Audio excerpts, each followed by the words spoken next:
Hello friends, welcome back to my YouTube channel दिलीको vlog. कैसे हो आप लोग? उम्मीद है सब अच्छे होंगे, सब बढ़िया होंगे और अपनी फिजिकल की प्रिपरेशन है वो आप लोगों ने कर ली होगी, या जिनका भी लास्ट में फिजिकल है वो अभी भी लगे हुए होंगे। तो मैं आज बात करने वाला हूँ आपके फिजिकल से रिलेटेड ही कि किन किन चीज़ों में मैं आप लोगों की हेल्प कर सकता हूँ और क्या क्या चीज़ें रहेंगी जिससे आपका फिजिकल है वो थोड़ा सा आसान हो जाएगा। क्योंकि बहुत सारे ऐसे कैंडिडेट है जो पहली बार फिजिकल देने जा रहे हैं, तो उनको कोई आइडिया नहीं कि किस तरीके से भागना है या उनकी स्ट्रेटेजी है वो क्या हो सकती है फिजिकल देने के अंदर। क्योंकि मैंने 2 बार दिल्ली पुलिस का फिजिकल निकाल रखा है, तो मेरे को काफी अच्छा आइडिया है कि आप लोगों को कैसे फिजिकल वाले दिन क्या करना है आप लोगों को और क्या क्या चीजें अवॉइड करनी है। ठीक है, तो सबसे पहले मैं बात करता हूँ कि आप लोगों को एक दिन पहले रेस्ट लेना है। कि अगर मान लो आपका 13 को फिजिकल है तो 12 को आपको रनिंग नहीं करनी है। अगर मान लो आपको 14 का फिजिकल है तो 13 को आपको रनिंग नहीं करनी है। तो आप अगर 13 को फिजिकल है तो एक दिन पहले कुछ भी मत करो, सिर्फ आप रेस्ट करो प्रॉपर। ठीक है, स्ट्रेचिंग वगैरह यार ऐसी एक्सरसाइज कर लो। कोई भी ये नहीं ट्राई करना है कि लॉन्ग जंप करना है, हाई जंप करना है, ऐसा बिल्कुल भी नहीं करना है। आप प्रॉपर रेस्ट लो और 11 को आप या तो सुबह रनिंग करके आओ। ठीक है, अच्छा तरीका ये है कि सुबह आप लॉन्ग रनिंग करके आओ। 12 को आप प्रॉपर रेस्ट करो और 13 को सीधा डायरेक्ट आप फिजिकल के टाइम ही भागना है। ऐसा क्यों? क्योंकि जब हम बीच में रेस्ट ले लेते हैं ना 1 या 2 दिन, तो उसके बाद जब हम फील्ड पे उतरते हैं, जब हम रनिंग करने जाते हैं, तो एक अलग सी एनर्जी होती है शरीर के अंदर जिससे हम अपना 100% दे पाए। क्योंकि अगर पहले दिन भी अगर रनिंग करोगे ना तो पैर भर जाएंगे, और पैर भरेंगे तो आप जिस दिन आपका फिजिकल होगा ना उस दिन आप प्रॉपर अपना 100% नहीं दे पाओगे, क्योंकि पैर दुखेंगे उस टाइम पे। ठीक है, तो ऐसा बिल्कुल भी नहीं करना। दूसरा, ग्राउंड के बारे में पूछ रहे थे कि सर ग्राउंड कितने का, तो दोनों जगह जाडोदा कला भी और वजीराबाद भी, दोनों जगह जितने भी आपके ट्रैक है ना वो 400 मीटर के ही है। ठीक है, अभी तक जो हमारे पास इंफॉर्मेशन है वो यही है कि दोनों जगह जो ग्राउंड है वो 400 मीटर के ही है। ठीक है, और जिस दिन आपकी रनिंग हो ना, जिस दिन आपका फिजिकल हो, तो अगर आपके पैर दुख रहे, मान लो उस दिन भी पैर दुख रहे हैं, तो आप सिर्फ एक सिंगल पेन किलर ले सकते हो। ठीक है, कोई इंजेक्शन नहीं लेना है, ना कोई ऐसी टैबलेट लेनी है आप लोगों को। सिर्फ एक सिंगल पेन किलर ले सकते हो, वो भी उसी दिन। या फिर आप मूव वगैरह का स्प्रे मार सकते हो जहां पर भी आपको दर्द हो। ठीक है, दूसरी बात कि सर वहां रहने की और खाने पीने की बहुत मैं आपको नंबर भी शेयर कर दूंगा। यहाँ पे बहादुरगढ़ भी है, जाडोदा कला भी है, आपके रहने की पूरी पूरी व्यवस्था। और वहां पर वजीराबाद भी पहले दिन आप लोग आसपास कहीं पे भी रह सकते हो। 100-200 रुपये में आपका रूम मिल जाएगा वहां पे। ठीक है, तो आप अगले अगले दिन फ्रेश तरीके से आप लोग अपना जो फिजिकल है वो दे सकते हो। एंट्री टाइम 6 बजे है, लेकिन आप आराम से 7 बजे तक भी जा सकते हो। ऐसी कोई बड़ी बात नहीं है कि आपकी एंट्री है वो बंद हो जाएगी। आप बिल्कुल जिस दिन आपका फिजिकल हो उसमें आप 7 बजे तक, 7:15 बजे तक आराम से जा सकते हो। और जिस दिन फिजिकल हो उस दिन ज्यादा कुछ खा के नहीं जाना सुबह। ठीक है, आप एनर्जी के तौर पर कोई भी एनर्जी ड्रिंक ले सकते हो, या फिर आप चॉकलेट वगैरह है ये सब चीजें हैं वो खा सकते हो। मतलब कोई ऐसी भारी चीज नहीं खानी जिससे आपको प्रॉब्लम हो या इस तरीके से कोई इश्यू हो जाए कि आपको भागने में परेशानी हो जाए। ठीक है, दूसरी बात, मैं ग्राउंड की बात करूं, आपका जो जाडोदा कला का ग्राउंड है वहां पर मिट्टी है, लाल मिट्टी है, तो थोड़ी गीली ही रहती है। ठीक है, तो धूल उड़ने का तो कोई सवाल ही नहीं है। बाकी जो वजीराबाद की है वो थोड़ा सा रेत टाइप की है मिट्टी। ठीक है, काली मिट्टी बोल सकते हैं, वैसे रेत की है, तो धूल वैसे वहां पे भी नहीं उड़ेगी, क्योंकि ये ओस गिरती है पूरी रात तो वो गीला ही रहता है मामला। ठीक है, तो धूल तो नहीं उड़ेगी। बाकी आप लोग जिस हिसाब से रनिंग करना चाहते हो वहां पे रनिंग कर सकते हो। अगर नंगे पैर दौड़ना चाहते हो नंगे पैर दौड़ सकते हो, और अगर आप जूतों में भागते हो, जैसा आप होम ग्राउंड पे जैसा आप भागते हो उसी हिसाब से आप लोगों को फिजिकल है वहां पे देना है। ठीक है, तो ये थी आपकी मोटी मोटी 1-2 चीजें। बाकी फिजिकल के बारे में बता देता हूँ प्रॉपर आपको क्या क्या चीजें आपको ध्यान में रखनी है, क्या क्या चीजें आपको करनी है। दूसरी बात, सबसे इंपॉर्टेंट बात यह है कि दोबारा मौका नहीं मिलेगा। अगर आप अपसेंट हो जाते हो जिस दिन आपका फिजिकल है, तो आप अपसेंट ही मार्क किए जाओगे। अगर आपको कोई भी इंजरी है, चोट है, तो आपको दोबारा मौका नहीं मिलेगा। जिस दिन आपका फिजिकल है उसी दिन आपको फिजिकल परफॉर्म करना है। सिर्फ जो प्रेग्नेंट लेडी है उनके लिए एक्सेप्शनल केस है कि उनको टाइम मिलेगा। बाकी किसी भी इंडिविजुअल को किसी भी कैंडिडेट को दोबारा चांस नहीं मिलेगा। इस बात को ध्यान में रख लेना। कहीं ये सोचो कि कोई रिजर्व डे होगा, बिल्कुल भी कोई भी रिजर्व डे नहीं रखा गया आपकी बार दिल्ली पुलिस ने, क्योंकि जो पिछली बार भर्तियां थी ना उसके अंदर एक रिजर्व डे रखा जाता था। पिछली बार कोविड के टाइम पे भी रखा था, वो कोविड की वजह से रखा था कि कोविड की वजह से बच्चों को दिक्कत ना आए, तो एक रिजर्व डे रख देते थे। अब की बार कोई भी रिजर्व डे भी नहीं है और आपका फिजिकल भी इतना जल्दी हो रहा है, इतना फास्ट हो रहा है। ठीक है, तो आप प्रॉपर जिस दिन आपका फिजिकल हो उस दिन आप लोग टाइम से पहुंच जाओ। ठीक है, 6 बजे की जगह आप 7:15 बजे तक, 7:30 बजे तक आराम से पहुंच जाओ। ठीक है, सेफली पहुंच जाओ, मेन बात ये है। दूसरी बात हम फिजिकल के बारे में बात करते हैं। जैसे 400 मीटर का ट्रैक है ना, तो एक सबसे लंबे वाला वहां पे टेंट मिलेगा आप लोगों को। ठीक है, एक लंबाई में एक टेंट होगा, वहां पर आप सभी लोगों को जाके बैठना जिसका भी फिजिकल है। तो वो ग्रुप बनाते जाएंगे, आपके रोल नंबर के हिसाब से बना दे, रजिस्ट्रेशन नंबर के हिसाब से बना दे, वो उस हिसाब से आपके क्या बना देंगे, ग्रुप बना देंगे। ठीक है, और वहां पे आपके साइन वगैरह करवा के कि वहां पर एंट्री कर देंगे कि हाँ ये कैंडिडेट है वो पहुंच गया। तो आपके 25-25 के ग्रुप हैं, वो ग्राउंड के अंदर लेके जाएंगे।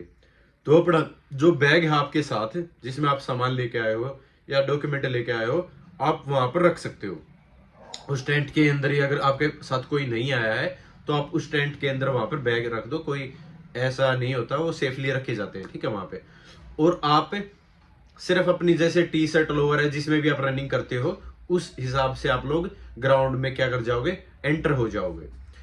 जिसको घड़ी पहननी है वो घड़ी पहन सकता है। ठीक है, कोई ऐसी ये तो है नहीं कि जरूरी है, या आप जैसे भी आप मान लो टाइमिंग के साथ जाना चाहते हो घड़ी बांध सकता है, ऐसी कोई वो नहीं है कि आपकी घड़ी नहीं बांध सकते वहां पर। ठीक है, तो आपको ग्राउंड के अंदर ले जाया जाएगा, वहां पर आप लोगों को बैठा दिया जाएगा लाइन के अंदर, और आपको चेस्ट नंबर वो प्रोवाइड कर देंगे कि ये आपका चेस्ट नंबर दे दिया, वो आपको बांधना है। उसके बाद एक चिप दे देंगे। ठीक है, वो पैरों पे बन जाएगी और वहां पर आप लोगों को बैठा दिया जाएगा। तो जैसे ही विसल बजती है या वो गो का ऑर्डर देते हैं, ठीक है, आपका जो ग्रुप है 25 बच्चों का या 50 बच्चों का, ठीक है, या फिर आपका 75 बच्चों का, मोस्टली 50 बच्चे ही भगाते हैं। ठीक है, 50 बच्चों का जो ग्रुप होगा ना, वो एकदम से भागना स्टार्ट कर देगा। कैसे भागना स्टार्ट कर देगा, एक गेट होगा, उस गेट से आप लोगों को क्या करना है, क्रॉस करना है। ठीक है, सभी को। तो जैसे ही आप क्रॉस करते जाओगे, जैसे पहले वाला जो कैंडिडेट है वो एक बार क्रॉस कर गया तो उसका टाइम वहीं से स्टार्ट हो गया। अगर मान लो उस ग्रुप का लास्ट मेंबर अगर 15 सेकंड बाद उससे क्रॉस हुआ ना, तो 15 सेकंड बाद ही उसका टाइम हो स्टार्ट हो जाएगा। तो इंडिविजुअल सभी का टाइम चलेगा। तो आप लोगों को क्या करना है, मेन बात ये है कि आप लोगों को जो फर्स्ट ग्रुप के मेंबर्स है ना, जो उसी ग्रुप के अंदर बात कर रहा हूं, उनके साथ कोशिश करनी है कि आपको उन्हीं ग्रुप में रहना, जो आगे वाला ग्रुप है उसके अंदर रहना है। बच्चे क्या करते हैं कि वो स्टार्टिंग में ही ढीले पड़ जाते हैं कि नहीं एक बार इनको निकलने दो, फिर जब रास्ता खाली हो जाएगा तब मैं दौड़ लगाना स्टार्ट करूंगा, उससे आपका बहुत ज्यादा टाइम वेस्ट हो जाएगा। ठीक है, तो स्टार्टिंग से ही आप फास्ट, मतलब फास्ट तो नहीं, एक ऐसी स्पीड लेके चलो जिससे आप लोग उस रनिंग के अंदर बने रहो। ठीक है, उस टाइमिंग के अंदर बने रहो। अगर आपने स्टार्टिंग में पीछे रहना स्टार्ट कर दिया ना, तो बच्चे आपसे क्रॉस भी कर जाएंगे। ठीक है, बहुत सारे बच्चे क्रॉस कर जाएंगे, जिससे आपको ये भी लगेगा कि नहीं यार अब तो बहुत सारे निकल गए, अब तो मेरे से नहीं हो पाएगी। तो वहीं से आपकी नेगेटिव थिंकिंग आनी स्टार्ट हो जाएगी आपके दिमाग के अंदर कि नहीं यार अब तो शायद नहीं हो पाएगा मेरा। तो ऐसा बिल्कुल भी नहीं सोचना आप लोगों को। आप जो अगले वाला ग्रुप है ना उसके अंदर रहने की कोशिश करनी है, या फिर अपने साथ ऐसे बंदे के साथ आपने दौड़ लगानी है जिसकी रनिंग आपको लग रही है ठीक ठाक है। ठीक है, उसके साथ दौड़ते रहो, और जैसा कि आपका फर्स्ट राउंड वहीं पे कंप्लीट हो जाएगा, आपको पता भी नहीं चलेगा कब आपका फर्स्ट राउंड हो कंप्लीट हुआ। सेकंड राउंड में उसके साथ आपने ट्राई करनी है। सेकंड राउंड खत्म होते ही जैसे थर्ड राउंड आता ना, तो आपके दिमाग में चलता है कि रुक जाओ, मैं रुक जाऊं। जो अगर थर्ड राउंड में रुक गया ना, वो फिजिकल से बाहर है। ठीक है, तो ज्यादातर बच्चे जो फिजिकल में बाहर होते हैं, रनिंग के अंदर बाहर होते हैं, वो तीसरे राउंड में रुकते हैं। तो तीसरे राउंड में नहीं रुकना है। तीसरे राउंड में क्या करना है, आपको एक एक कैंडिडेट है उससे क्रॉस करने की कोशिश करनी है, कि जैसे ढीले पड़ने स्टार्ट हो जाएंगे, जो आपके साथी हैं वो ढीले पड़ने स्टार्ट हो जाएंगे भागते भागते, उनको आप लोगों को क्या करना है, क्रॉस करना है। जैसे जैसे आप एक एक को क्रॉस करते जाओगे ना, लास्ट में जितनी भी आपकी एनर्जी है, लास्ट राउंड के अंदर जितनी भी आपकी एनर्जी बची है वो सारी की सारी एनर्जी यहाँ लगा दो। ठीक है, लास्ट आखिरी राउंड के अंदर आप ऐसे हो जाओ कि बिल्कुल आपकी मुंह से आवाजें निकलने लग जाए। ठीक है, चीखें निकल जाए आपकी, लेकिन आपने पूरा पूरा जोर लगाना है लास्ट राउंड के अंदर। अगर लड़कों की बात करूं तो आप 1.5 मिनट के चक्कर लगा सकते हो, तीसरा आप 1:40 का लगा सकते हो, चौथा चक्कर आपने 1:20 का लगाना पड़ेगा।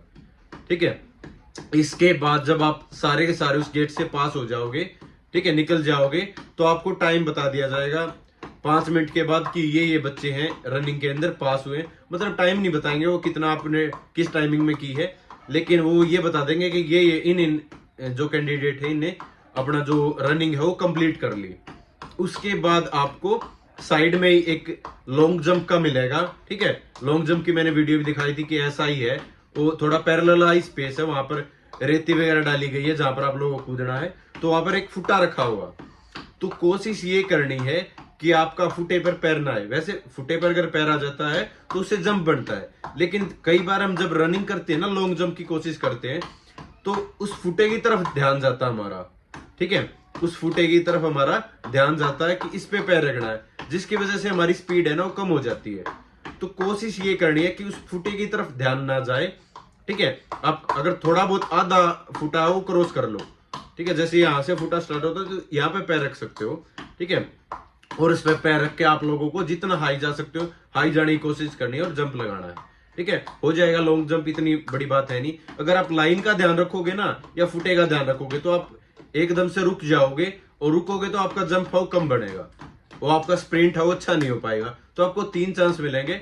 अगर आपने अच्छा अटेम्प्ट किया है, अगर मान लो 19-20 से आप लाइन क्रॉस हो जाती है तो वो ले लेंगे आपको। ठीक है, ऐसी कोई बड़ी बात है नहीं। लेकिन अगर आप बिल्कुल ही 13 जो 14 फीट है उससे पीछे कूदोगे तो फिर अलग बात है, वो नहीं लेंगे। ठीक है, तो इतना थोड़ा बहुत हो सकता है। बाकी हाई जंप हो आसान है, आप लोगों को टेक्निक का पता चल गया होगा किस हिसाब से आप लोगों को हाई जंप हो करना है, तो आप आसानी से हाई जंप तो कर लेते होगे। ठीक है, हाई जंप के बाद फिर आपका चेस्ट होगा और हाइट मेजरमेंट होगी, वेट मेजरमेंट होगा। ठीक है, ये चीजें। उसके बाद आपकी डीवी चलेगी, डॉक्यूमेंट वेरिफिकेशन।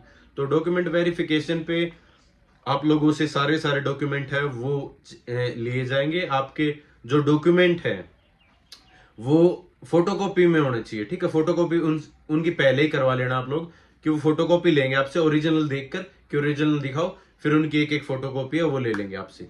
ठीक है, और उसके बाद वो जो आपके डॉक्यूमेंट है वो सबमिट हो जाएंगे, जो वहां पर सेल होगी, सेल बनी होगी एक।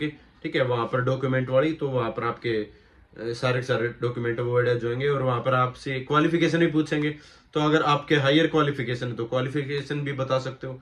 ठीक है, बाकी अपने ओरिजिनल डॉक्यूमेंट लेके जाने, लाइसेंस वगैरह जितने भी सर्टिफिकेट वगैरह है, तो आप वहां से आप लोग रिक्वेस्ट कर सकते हो। और किसी का भी नहीं बना, मान लो जैसे ड्राइविंग लाइसेंस के बारे में बोल रहे थे कि अभी नहीं बना, तो उसके लिए आप रिक्वेस्ट कर सकते हो। और जो चीजें आपके पास अवेलेबल है वो तो एटलीस्ट लेके जाओ, उनसे टाइम ले लो। ठीक है, शायद टाइम भी आप लोगों को मिल जाए। ठीक है, तो पहली बात इंजेक्शन वगैरह से बचना, कोई भी ऐसे इंजेक्शन नहीं लेनी है, ऐसी और टेबलेट नहीं लेनी जिससे आप लोगों को ज्यादा परेशानी हो जाए और वहां पर फिजिकल दे ही ना पाओ।